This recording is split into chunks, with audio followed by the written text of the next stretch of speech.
राम राम मंडळी मंडळी कालच भव्य दिव्य असं ओपनचं मैदान अजयदादा केसरी 2025 पार पडलं. या मैदानात प्रथम क्रमांकाचे मानकरी हरण्या आणि पक्ष हे झाले. तर या हरण्या 301 आणि पक्षाला मनापासून खूप खूप शुभेच्छा.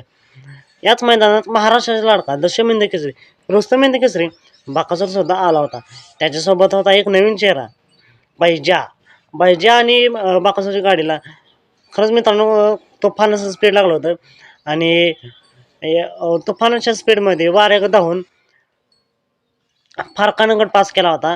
निर्विवाद वर्चस्व केलं होतं.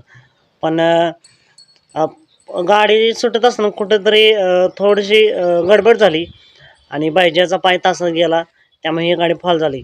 असं मित्रांनो खेळ आहे, खेळात काही घडू शकतं.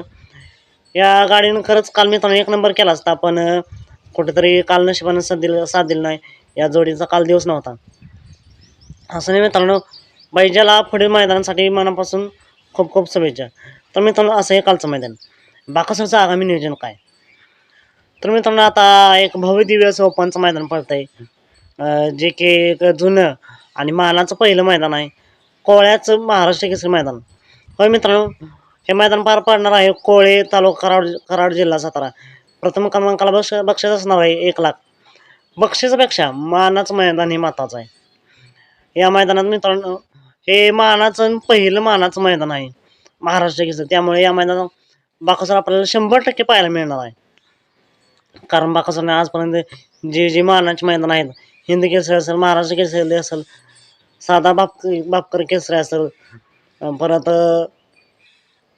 भारत केसरी असेल, रुस्तम हिंद केसरी असेल, अशी जे मानाचे मैदान आहेत, टॉपचे मैदान आहेत, ते सर्वच मैदानात बाकासूर हजर राहिलेला आहे. असं जो उद्याच्या कोळ्याच्या महाराष्ट्र केसरी मैदानात बाकासूर सुद्धा 100% पाहायला मिळणार आहे. मग बाकासूर प्रेमींना प्रश्न पडला असेल, बाकासूरचा पायरा कोण? तर मित्रांनो असा पायरा की जे महाराष्ट्राच्या बाकासूर प्रेमींच्या मनातली जोड आहे. एवढंच नव्हे तर बाकासूरच्या मालक मोहिलचंद धुमाळ असतील, वैभव साळुंखे मामा असतील आणि त्यांचे मामा असतील, यांची इच्छा आहे की बाकासूर एकदा भारत सोबत पळायला पाहिजे. तोच पायरा होत्या जवळून येणार आहे.